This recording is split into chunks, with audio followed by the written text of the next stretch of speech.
Donc, pour tout le monde qui va peut-être écouter ça maintenant ou écouter ça en différé sur la chaîne YouTube des éditions Pow Pow. Donc, mon nom est Alexandre Fontaine-Rousseau et on est ici pour le lancement virtuel du plus récent livre de Blanc, alias Jean-Claude Aumet. Jean-Claude, je vais t'appeler Jean-Claude. Je ne t'appellerai pas Blanc quand je vais à moins que ça te dérange. Si pour toi, c'est comme si je révélais que Clark Kent, c'est Superman, il va falloir que tu enlèves tes lunettes pour le restant de la conversation, puis je vais t'appeler Blanc. Non, c'est bon, tu peux m'appeler comme tu veux. Parfait. Tu peux m'appeler Thérèse si ça te fait plaisir. Mais peut-être qu'avant d'embarquer plus dans l'entretien en tant que tel, j'aimerais que dans tes mots, tu nous résumes peut-être un peu la prémisse de Poisson à pattes. Ben, écoute, en quelque part, je regarde 23h72 puis Poisson à pattes, puis c'est tout le temps l'histoire d'un personnage qui ne se sent pas à sa place, qui a l'impression d'être rejeté un peu partout, puis de ne pas savoir où se mettre, puis quoi faire de sa vie aussi. Puis dans le cas de Poisson à pattes, c'est l'histoire de Bastien, qui justement est un type qui vit un peu en marge de tout le monde, puis qui se sent très seul. Sa solitude provient, entre autres, de ses connaissances, parce qu'il est plus malin qu'un ours moyen.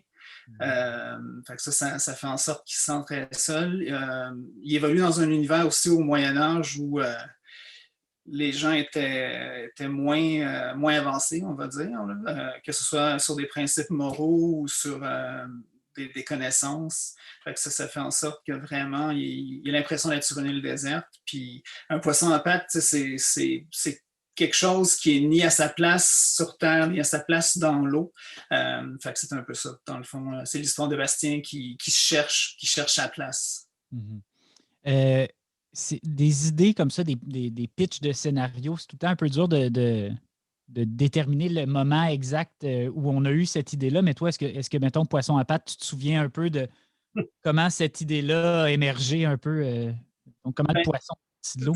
C'était vraiment pas comme ça au départ, puis c'était vers la fin de 23h72 où j'avais eu l'idée bizarre de faire de quoi avec un extraterrestre nécrophile. Puis un pitch de vente. Au Moyen-Âge. Okay. Finalement, ça a divergé vers autre chose, là, mais la première idée que j'ai eue, le premier flash il y a des années, c'était ça. Ce qui aurait expliqué sa solitude. Oui, effectivement. 23h72, ben, tu l'as mentionné, là, Poisson à pattes, c'est un récit qui se passe au Moyen-Âge. 23h72, c'est un récit contemporain. Pourquoi qu'est-ce qui t'a attiré vers ce contexte-là, vers cet univers-là, le Moyen-Âge européen? On déduit que c'est le Moyen-Âge européen. Oui, parce qu'à l'époque, ici, il n'y avait pas grand-chose. Oui, mais il y avait les Premières Nations, mais disons que ce n'est pas un décor où je pensais camper une histoire. Le Moyen-Âge, c'est sûr que c'est une façon aussi plus évidente d'illustrer l'ignorance puis la superstition en opposition à la connaissance puis à la science, dans le fond. Fait qu'il y a beaucoup de ça. D'ailleurs, l'idée aussi du poisson à pattes du titre illustre un peu ça dans le sens où ça touche un peu au darwinisme, à l'évolution, mais en même temps, de par le symbole du poisson, on est rattaché à la religion puis à la chrétienté, dans le fond. Ton Moyen-Âge, je me demande à quel point... au-delà de est-ce qu'il est recherché ou pas, je me demandais à quel point il était fictif puis abstrait ou est-ce qu'il était relativement historique. Tu sais, je me demande en lisant ça si c'est. Tu t'es dit ça se passe à peu près en telle année ou si c'est comme une genre de vision un peu fantasmagorique du Moyen-Âge dans laquelle tu as campé ton récit. Non, j'ai passé des mois à faire de la recherche avant de me lancer dans le projet. Non, c'est complètement faux. Intéressant. Non, c'est dans le fond, comme je disais, j'ai choisi l'époque puis le lieu pour l'opportunité que ça offrait de développer le scénario, mais il n'y a pas de recherche du tout. Là. Dans le fond, c'est un peu une vision qui fait partie de l'imaginaire collectif de ce que le Moyen-Âge pouvait être, là, en allant puiser peut-être dans Join et Pierre-Louis, puis qui était peut-être même plus exact en ce qui a trait à l'époque, puis aux faits historiques qui sont parallèle aux histoires de Peyo. Puis c'est ça, en même temps, j'ai un style de dessin qui fait que je n'ai pas à me documenter à plus finir pour être certain que ça, c'était vraiment comme ça à l'époque. Puis, fait qu'il n'y a pas vraiment de date précise. On est dans le flou de cette tranche d'histoire-là. Puis c'est ça, j'ai pas eu. Je voulais pas me casser la tête non plus à faire ça parce que c'est pas quelque chose qui. J'aime les documentaires, j'aime lire sur l'histoire, mais je ne voudrais pas faire une BD historique. Pour moi, ça serait un casse-tête. Tu parles de ce grand classique de la bande dessinée historique qui est Join et Pierre-Louis. Est-ce que d'où ça devient l'intérêt pour le Moyen Âge? Est-ce que tu as un intérêt particulier pour le Moyen Âge? Est-ce que tu as lu beaucoup de trucs qui se déroulaient au Moyen Âge? Est-ce que c'est comme un univers que tu as envie d'explorer depuis longtemps? En BD, honnêtement, je n'y avais pas pensé à le faire moi-même. En lire, c'est certain que bon, c'est un sujet qui, en BD, a beaucoup puis continue à être exploité. Puis par des gens qui le font vraiment bien. Mais en même temps, pour moi, il y a un aspect aussi fantastique un peu à ça, à la Seigneur des Anneaux. Je sais que c'était pas comme ça du tout, puis même c'était pas comme souvent on le voit où c'est dépeint dans les bandes dessinées ou les films. C'était vraiment sombre puis vraiment difficile. Les conditions de vie devaient être atroces. Je voudrais pas souhaiter à mon pire ennemi de se retrouver à cette époque-là, mais c'est ça. Est-ce que j'ai perdu le fil de la question? Ben, je me demandais un peu si tu avais. Oui. Non, mais c'est ça. Au-delà de la lecture sur le sujet, surtout en BD, puis dans les films, non, pas plus que n'importe qui, j'ai l'impression. Je pense que c'est une période de l'histoire qui intéresse beaucoup en général.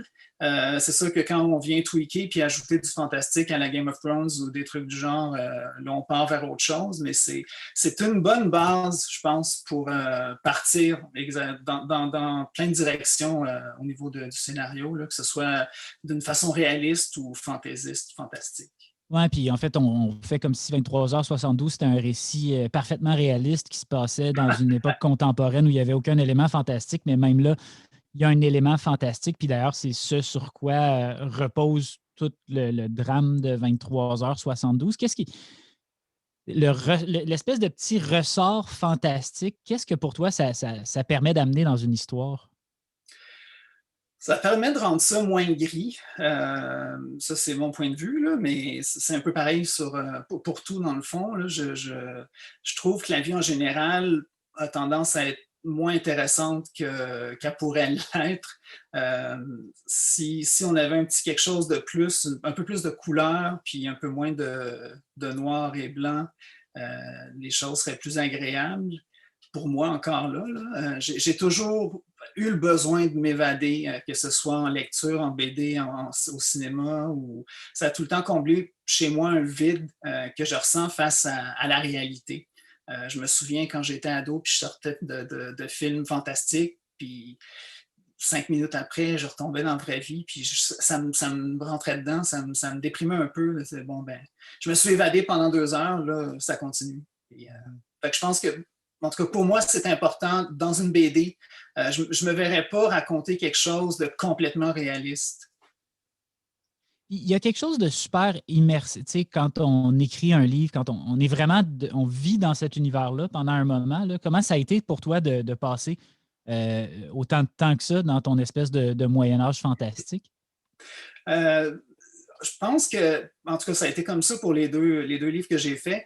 On ne s'aperçoit pas à quel point on s'attache au monde qu'on crée, puis aux personnages surtout, avant qu'on ait fini, puis que là, tout d'un coup, 1 semaine, 2 semaines, 3 semaines passent, puis on se dit, il me semble que je m'ennuie, puis je continuerai à les dessiner, puis certains personnages me manquent, puis fait que c'est drôle à dire, mais j'imagine que plein de gens, peu importe le médium, qui créent, sont comme ça, se sentent à un moment donné seuls, puis ils s'ennuient de leur création, dans le fond.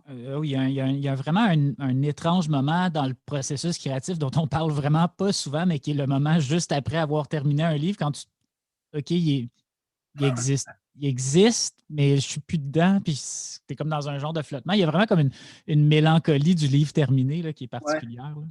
tout à fait. Toi, on va adresser l'éléphant dans la pièce. Là. Ça fait un bout de temps que tu travailles sur ce livre-là. Tu as travaillé dessus longtemps. As-tu l'impression que ta propre perception à toi de ce récit-là, elle a évolué? Tu sais, je veux dire, j'ai jamais travaillé aussi longtemps que ça sur un seul projet. Je ne sais pas, j'ai de la misère à m'imaginer quelle perception on a de son histoire quand on passe autant de temps dedans. Comment ça, puis ça peut être autant les personnages, comme tu le disais, que aussi les thèmes, tu sais, comme est-ce que ta perspective elle a évolué sur les thèmes que tu abordais? Je sais pas, tu sais, comme c'était quoi vivre aussi longtemps que ça dans un seul livre? À un moment donné, j'ai l'impression que ça devient une habitude, une routine, c'est une normalité. Après autant d'années, bon, je travaille à temps partiel là-dessus, les soirs, les fins de semaine. J'ai procrastiné plusieurs mois sur presque cette année-là, au cours desquelles j'ai développé Poisson à pattes. Fait que ça, il vient à un moment donné, je pense, où ça devient normal d'être dans ce monde-là. Mais oui, on le voit évoluer, on le voit grandir au fur et à mesure que l'histoire avance, puis que les personnages se développent, au point où, à un moment donné, on s'aperçoit qu'ils sont allés vers quelque chose. Parce qu'au début, j'avais déjà l'histoire en tête au complet, mais malgré ça, c'est sûr qu'il y a plein de variables qui font que les personnages vont aller dans une direction. Ils vont se rendre au même endroit, mais ils vont passer par une courbe que je n'avais pas vue. Ça, c'est toujours intéressant. Puis c'est le deuxième album que je travaille comme ça, à savoir de l'écrire au fur et à mesure que je le dessine. Puis c'était pareil pour 23 ans 72. La même chose est arrivée entre les personnages et moi, si je peux dire. Là. Fait que, c'est ça. Je parlais des thèmes. Moi, je le sais que j'avais lu des versions préliminaires, des premiers chapitres, tout ça. Je trouvais le sujet intéressant. Je trouve quand même que d'une certaine manière, c'est un sujet qui est peut-être l'obscurantisme, tout ça. C'est peut-être un sujet qui est encore plus pertinent maintenant que quand, ou en tout cas, dont il y a des manifestations encore plus évidentes maintenant que quand tu as commencé à travailler sur le projet. J'imagine que ça a quand même pu un peu teinter ton écriture. Oui, c'est sûr que ça a probablement influencé de façon inconsciente le développement d'histoire. Puis, bon, c'est pas une histoire jojo tout le long. Là. Ma femme me dit toujours pourquoi tu fais des choses qui finissent comme ça finit, puis où les gens ont de la misère, les gens sont pas heureux, mais j'imagine que ça, c'est encore là de façon inconsciente, c'est moi qui sors sur le papier. Mais depuis l'époque où je l'ai commencé, en 2014, non, même pas 2013, je pense. Ouais, Poisson en pâte sorti en 2012. C'est sûr que le monde n'était pas comme celui dans lequel on vit aujourd'hui. La désinformation, les fake news, puis la méfiance générale qu'on sent maintenant face aux sources de nouvelles fiables, à la science, à la connaissance, tout ça, on n'était pas au même point qu'on en est aujourd'hui à l'époque. Fait que c'est sûr que de s'en aller vers ça, de retourner un peu au Moyen Âge dans un sens, oui, c'est certain que ça a teinté l'écriture au fur et à mesure que le projet avançait. Tu l'as mentionné, tous tes personnages vivent d'une façon ou d'une autre, une forme d'isolement, un sentiment d'étrangeté par rapport au monde. C'est toujours des outsiders. Je sais que c'est quelque chose que toi-même, peut-être même tu ressens un peu, mais est-ce que tu penses que tu serais capable d'écrire d'autres types de personnages principaux ou est-ce que tu as l'impression que tu as besoin de vraiment t'identifier à l'espèce d'archétype de ton personnage principal pour l'écrire? Ben, encore là, c'est même pas conscient. Je m'en suis aperçu parce que là, je vois depuis que je fais de la BD ado, puis même tout jeune, mais surtout ado, j'ai commencé à réaliser qu'il y avait une espèce de pattern dans mon développement de personnages principal ou principaux, qui est l'archétype de poisson en pâte, puis voyons, je cherche son nom, c'est pas drôle. 23h72, le personnage principal. Non, pas Bastien, ça c'est Poisson à pattes. J'ai un Ça blanc. fait trop longtemps que tu es dans Poisson à pattes. Oui, c'est ça, ça fait tellement longtemps que je ne l'ai pas croisé. Mais c'est ça, c'est... Veux pas, avec le temps, je pense qu'on en vient à... Comment je dirais ça? Je cherche mes mots. C'est correct, c'est correct. Je vais y revenir.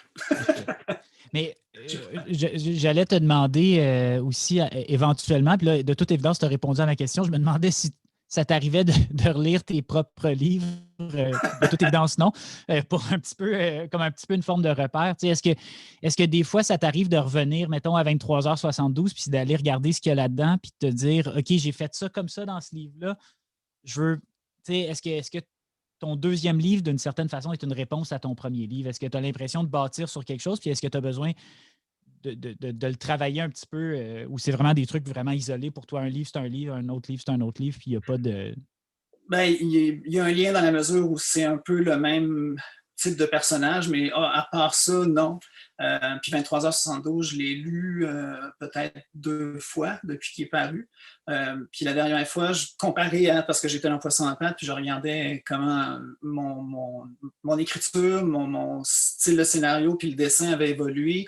Je le considère plus comme un espèce de péché de jeunesse, même si c'est pas si loin en arrière. Là. Fait que je suis pas porté tout d'un coup spontanément à dire je le relirais ou je le refeuillerais ou c'est correct. J'en suis satisfait. C'est très bon, tout le monde. Si vous ne l'avez pas encore acheté, vous devriez le lire. Mais... oui, je ne dis pas que c'est un mauvais livre, là, mais Poisson à pattes, pour moi, c'est plus achevé comme œuvre que 23h72. Puis c'est ça ce que je voulais dire tantôt. Je reviens à ta question. oui, vas-y. Je rembarque sur la piste. Tu vois, là, j'ai en tête le prochain scénario, je commence à définir les personnages, mais ça va être encore, cette fois-ci, plus qu'un, mais qui vont être des outcasts ou des gens en marge de la société puis encore là, qui n'ont pas leur place nulle part dans le monde. Fait que je pense que involontairement, je reviens toujours à ce genre de personnage-là parce que je pense que je me suis senti comme ça toute ma vie, puis d'une certaine façon, même si là, j'ai depuis des années une stabilité dans ma vie que j'ai jamais eue avant, je pense que ça, c'est resté profondément en moi, ce qui fait que c'est toujours ce genre de truc-là que je veux raconter. Mais en même temps, toujours pareil, mais jamais pareil. Parce que les deux histoires, là, 23h72, Poisson à pattes, sont complètement différentes. Les personnages principaux sont complètement différents. Donc, fin de la parenthèse. Un autre truc qui est marqué pour moi, c'est 23h72. Si je ne me trompe pas, c'était vraiment tout sur le même gaufrier. Il n'y avait aucune variation dans la mise en page, ce qui est quand même un choix audacieux, là, je dirais. Puis finalement, là, avec Poisson à pattes, tu as décidé d'éclater un peu ce format-là. Qu'est-ce qui t'a... À la limite, j'ai quasiment 2 questions. La première, c'est qu'est-ce qui t'a poussé à faire un premier livre entièrement sur ce gaufrier-là? Puis après ça, qu'est-ce qui fait que tu te dis, bon, ben là, ça y est, j'ai envie de le faire sauter? Je pense qu'en partie, c'est par paresse. Parce qu'en même temps, un découpage en gaufrier, on n'a pas à se casser la tête vraiment. Là. Fait qu'il y a ça, puis je voulais essayer aussi. En quelque part, c'est une sorte d'exercice de style aussi. 23h72, on n'est pas si loin dans le sens où on a encore 3 strips de 2-3 cases, dépendamment des planches. Tu veux dire Poisson à pattes? Poisson à pattes, excuse-moi, oui.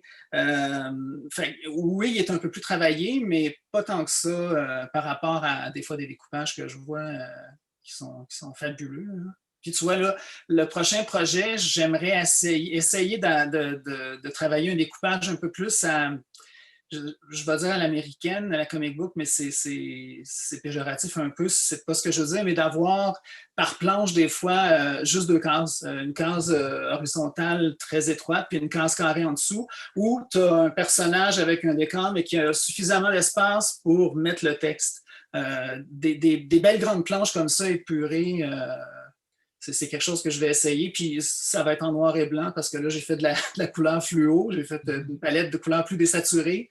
Puis là, je veux essayer de m'amuser avec du noir et blanc. Tu anticipes une autre de mes questions. C'était un truc un peu technique dont je voulais parler, mais qui tellement central. Surtout, je pense que quand on a vu 23h72, on sait c'est la couleur dans ton travail. Tu sais. Puis je veux dire, je pense que la première chose que quelqu'un remarque quand il prend 23h72, c'est oh, les couleurs sont complètement éclatées. Puis les gens, je pense qu'il y a des gens qui sont comme soit c'est ma palette de couleurs préférée, soit des gens qui sont comme ben voyons donc, ça n'a pas d'allure, ça tire dans tous les sens. Mais je veux dire, c'est super marqué. Puis je pense aussi que le travail de la couleur est quand même très différent, mais très important dans Poisson à pattes. Comment est-ce que tu finis par un peu te calibrer ta palette pour un projet particulier? Tu sais? Quand est-ce que c'est quelque chose qui arrive très tôt dans ton processus créatif? Est-ce que tu commences à t'imaginer une histoire vaguement, puis là, tu es comme, ah, c'est à peu près dans ces couleurs-là, ou c'est quelque chose qui arrive plus au moment de peaufiner un peu? Pour 23h72, ça a été vraiment au cours du processus parce qu'il y a eu 3, je pense, ou 4 versions des 2, 3 premières planches. Puis la palette de couleurs n'était pas comme ça du tout. C'était plus désaturé. Il y en a qui étaient quasiment en duotone, là, du noir puis une espèce de vermillon au lavis. Puis à un moment donné, je suis tombé sur je cherchais une recherche sur Pinterest pour un autre sujet, puis je suis tombé sur des images de posters de Blacklight avec le noir en velours, puis les couleurs vraiment fluo. Je me suis dit, ça pourrait être cool d'essayer ça. Fait que je suis parti avec ça comme idée, puis je me souviens à l'époque, ma femme m'avait dit, mais j'y avais montré, elle m'a dit, mais envoie pas ça, personne ne va vouloir publier ça. Puis finalement, c'est une des choses qui a séduit Luc. Fait que c'est clair. je me suis écouté.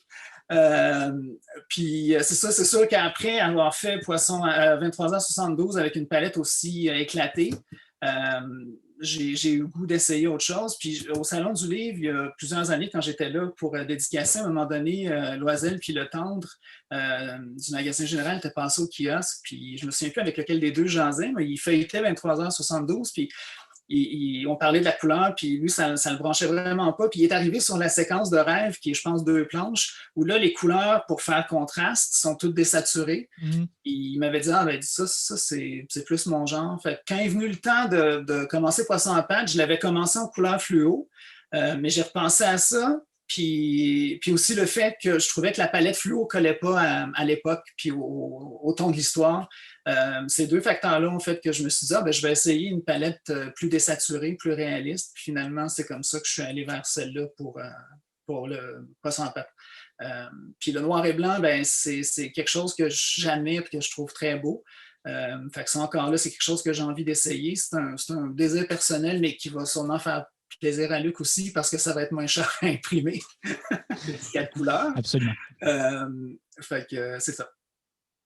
Un autre truc qui est une constante dans ton œuvre, là, c'est ton goût pour les clins d'œil. Là. Je pense qu'on t'en a parlé une couple de fois là, pour les références.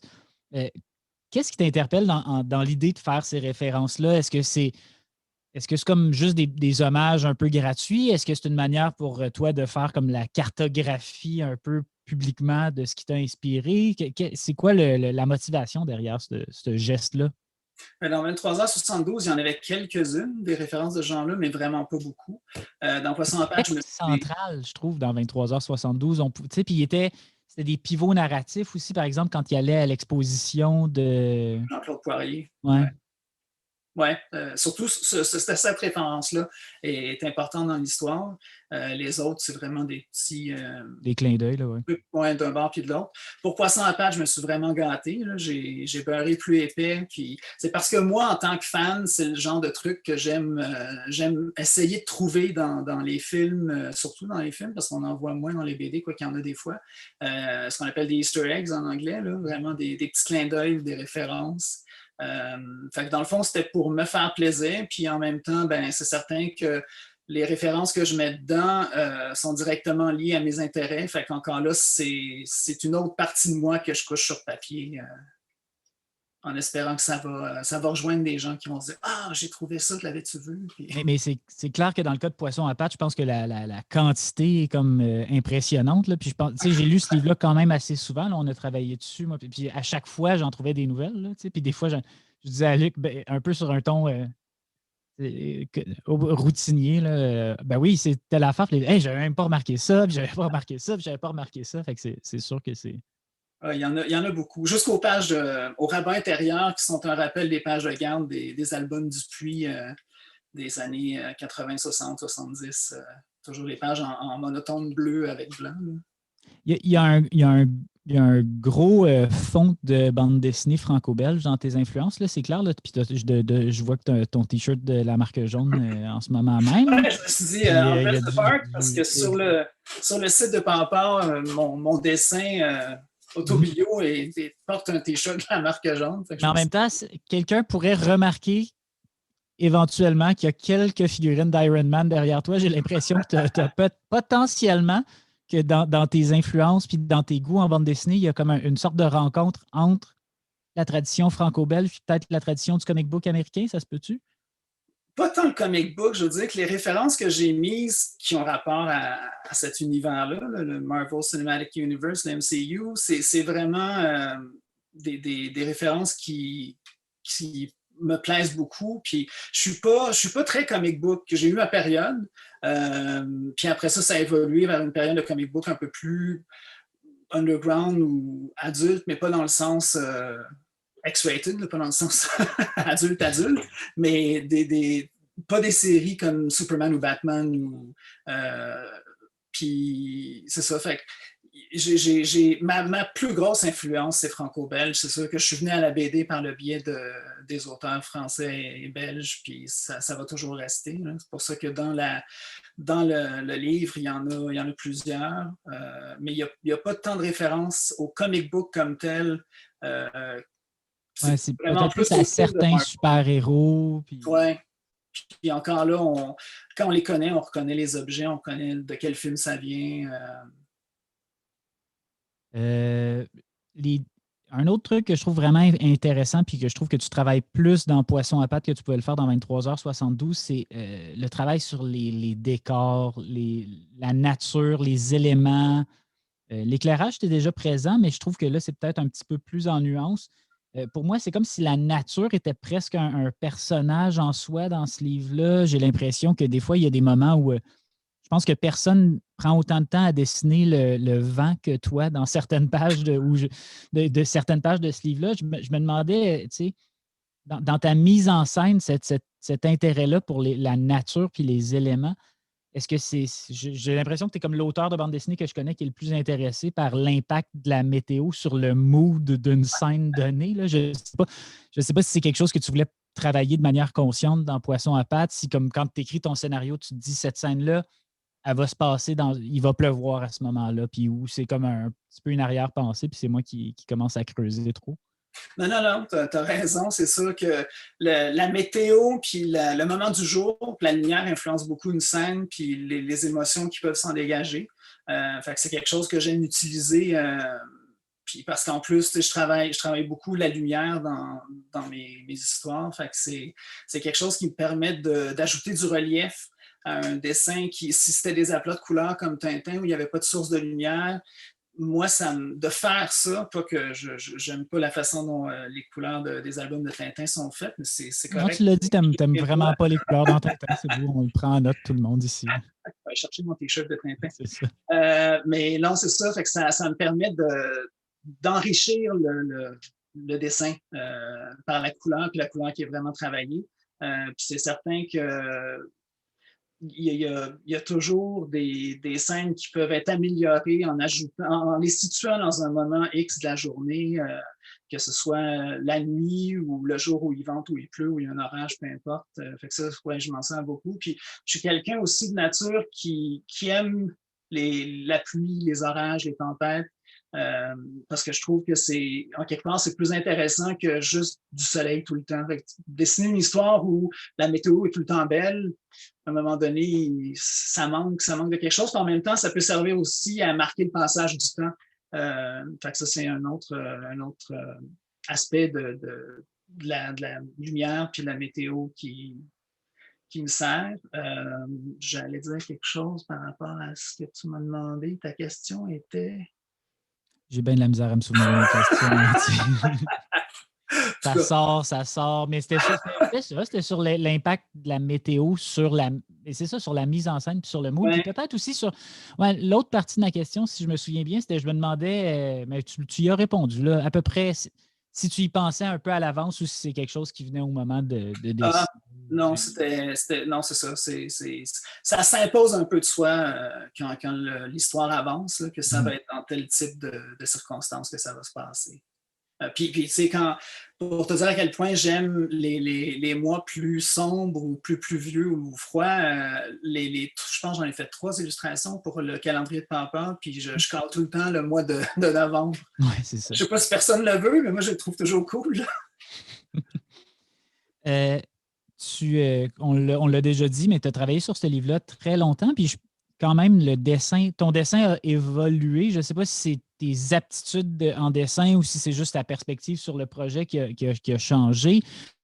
Mais j'ai l'impression que quand même, à partir d'un certain point dans le livre, tu t'es mis à aller vers quelque chose d'un peu moins schématique, puis aller plus vers le détail. Tu sais, tu commences à mettre plus de détails dans le dessin, tout en épurant. Il y a comme un truc d'épure graphique chez toi que je trouve toujours très intéressant. Là. Tu sais, tu peux faire la moitié d'une case tout en blanc, puis ça fonctionne super bien, puis ça structure le dessin, mais en même temps, je pense qu'il y a comme une. C'est comme s'il y avait une volonté de mettre plus de détails dans la représentation de l'univers, peut-être, ou de le créer un petit peu plus, de l'habiter un peu plus? Non, c'est une question intéressante, mais avant d'y répondre, si on n'est pas serré dans le temps, je voulais revenir sur la question d'avant où tu me demandais si Parfait. j'aimais dessiner la nature. Puis je pense qu'une autre chose que j'ai aimé dans Poisson en pâte, puis qui explique un peu aussi le choix du Moyen Âge, c'est que je pouvais travailler beaucoup avec des décors extérieurs, même s'il y a des scènes à l'intérieur des fois. Euh, Encore là, c'est un peu par paresse aussi, parce qu'au début, je n'avais pas le goût de me taper des perspectives d'intérieur de maison. Puis fait que je me suis dit, bon, ben, si je travaille dehors, je peux y aller puis m'amuser facilement parce que j'ai un style en même temps qui n'est pas trop contraignant au niveau du réalisme. Puis là, je reviens à ta dernière Ben oui, question. c'est ça, c'est comme tu boucles la boucle, là, c'est d'une grande élégance. Oui, effectivement, quand j'ai commencé les premières planches, je voulais essayer de faire quelque chose au niveau du dessin qui était plus simple, plus naïf, encore plus que 23h72.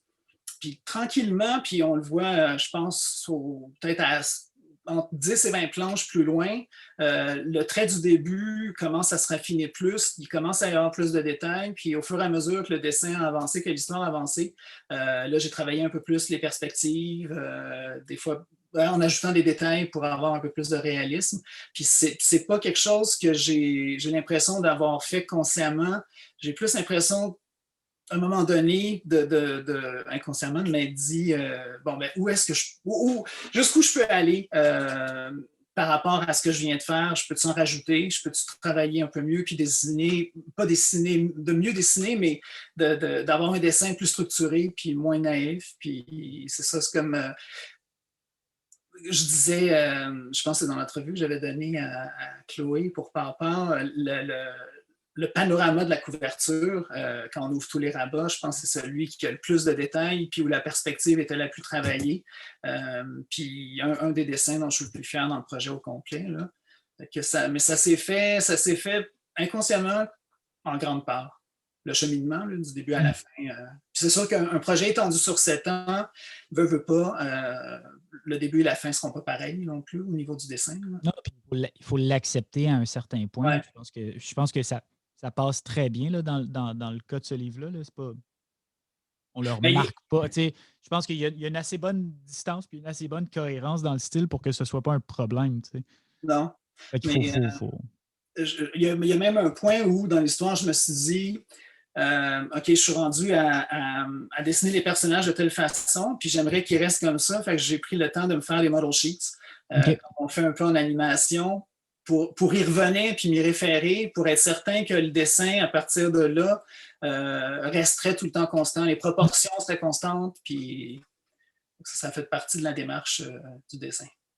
Un truc que tu fais beaucoup, c'est sur ton blog, tu vas souvent partager comme toutes les étapes d'une planche donnée. Tu sais, c'est quelque chose que tu as beaucoup fait au fil du projet. Est-ce que c'est quelque chose qui t'intéresse, l'espèce de le côté très technique, puis un peu genre étape par étape de l'évolution d'une planche? En tant que lecteur de BD, oui, c'est tout le temps intéressant de voir les premiers crayonnés, le crayonné final, l'ancrage, la couleur, toutes les étapes, dans le fond, c'est une espèce de making-of en BD. Fait que c'est sûr que, étant intéressé à ça, je me suis dit, bon, ben, j'imagine qu'il y a des gens qui sont curieux aussi et qui voudraient le voir. Là. Fait que, ouais. Tu as mentionné que ton prochain projet était en noir et blanc. Tu as dit que tu commençais à travailler dessus. Est-ce que tu es le genre de personne qui a envie d'en parler un peu ou si tu préfères garder ça un peu pour toi le temps que ça.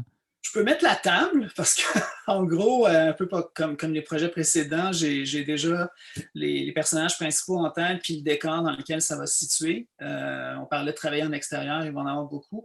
Je veux situer ça dans la période du Dust Bowl pendant la dépression aux États-Unis où la culture à outrance des terres a fait qu'à un moment donné, quand il y a eu une sécheresse qui a duré des années, il n'y avait plus de racines, il n'y avait plus rien pour retenir la terre. Fait qu'il y avait des nuages immenses de poussière puis de terre comme ça qui étaient élevés. Ça a été un problème qui a duré, je pense, de 1933 à 1938.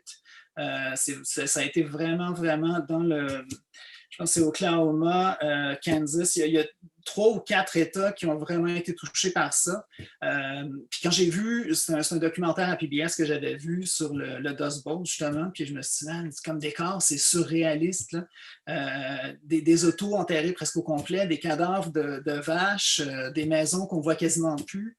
Fait que ça, je me suis dit à un moment donné, je vais faire de quoi là. Puis là, ben, je suis rendu à ce projet-là. Les personnages, il va y avoir un golem, une mandragore, puis une espèce de, puis ça n'a pas rapport à Iron Man, une espèce de bonhomme de fer. Ça, c'est les 3 principaux jusqu'à maintenant, 3 principaux personnages. Là. Fait que je parlais encore là tantôt de personnages qui sont en marge de la société, mais c'est un peu ça. Oui, puis ça va être un autre livre hyper joyeux. Exactement. J'ai Parfait. déjà la fin. Parfait. Faut juste que je remplisse entre le début et la fin. Le défi est là.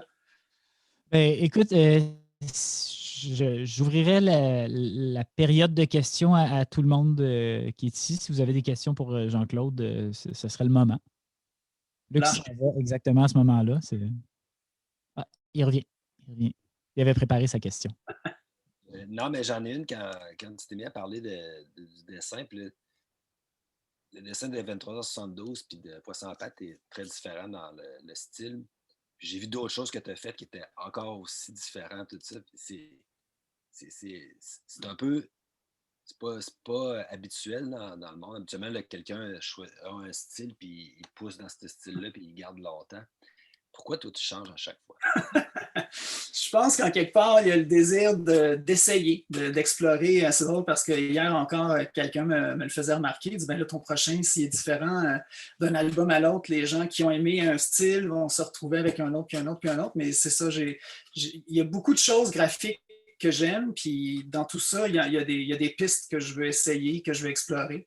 Fait qu'effectivement, je n'ai pas un style qui est identifiable d'un album à l'autre nécessairement facilement, mais c'est par l'intérêt de découvrir. Ça pourrait-tu arriver, Mané, tu dis, OK, celle-là, je colle avec ça, puis je roule avec ça une couple de temps? Ou je pense pas, je sais pas, là, mais en ce moment, où je suis dans ma vie, puis dans mon cheminement d'auteur, je ne penserais pas. Donc, le prochain va être totalement différent aussi. Oui. Okay. Ouais, du noir et blanc au contraste. Hein? Comment? Et toutes des questions d'éditeurs intéressés. Non, mais le prochain, je veux travailler en noir et blanc, mais je veux travailler en haut contraste. Ça sera pas, il n'y aura pas de couleur mécanique, là, de trame de gris, ou il n'y aura pas de la vie ou rien de ça. Là, ça va vraiment être noir et blanc. Ah ouais, OK. Intéressant. Je suis excité. Je t'enverrai les premiers dessins exploratoires. D'autres questions? J'ai répondu à tout. Tout. Sans exception. C'est pas juste Alexandre, il pose toutes les questions. Il en laisse pas pour les autres. Je me prépare, Luc. C'est ma job.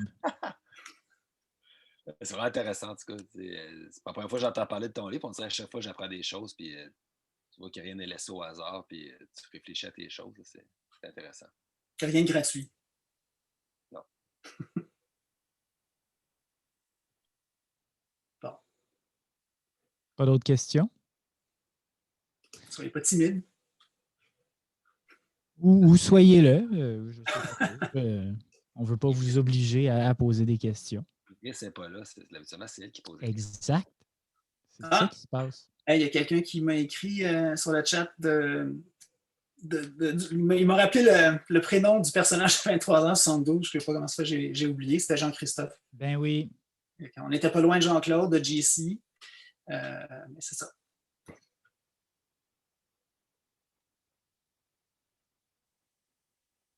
Ben, écoutez, si Ça c'est ça, on se revoit tous au Salon du Livre pour. Ouais, c'est ça. Je pensais que tu allais dire dans 7 ans pour le prochain. Non. Le prochain va arriver plus vite, je le sais. Oui. C'est pas comme une manière de le dire. C'est pas comme stressant, là, c'est le fun. C'est positif. Ben oui, on se voit le 25 et 26, je pense. Je vais être au salon, si je ne me trompe pas, vendredi, samedi. Parfait. Ouais, sinon, Poisson à pattes, on peut le montrer une dernière fois. Il est disponible. Puis c'est vraiment un super livre. Vous devriez le lire. Félicitations encore. C'est vraiment. Je suis content que tu aies réussi à en venir à bout. Je pense qu'on est tous contents que tu aies pu le faire. Puis c'est un livre qu'on avait hâte de lire. Puis, merci beaucoup, Jean-Claude. C'était vraiment super intéressant. Puis désolé tout le monde, ça a l'air que j'ai posé toutes les questions à votre place, yet again. Merci de m'avoir reçu. Merci à tout le monde. Ça fait plaisir. Merci à Luc et toi pour votre patience puis d'avoir attendu toutes ces années en n'étant pas sûr si j'allais le terminer ou pas. On le savait. C'est comme on n'a jamais douté. Un bulldozer lent, mais qui vient à bout de l'ouvrage. Il écrase tout sur son passage vraiment lentement.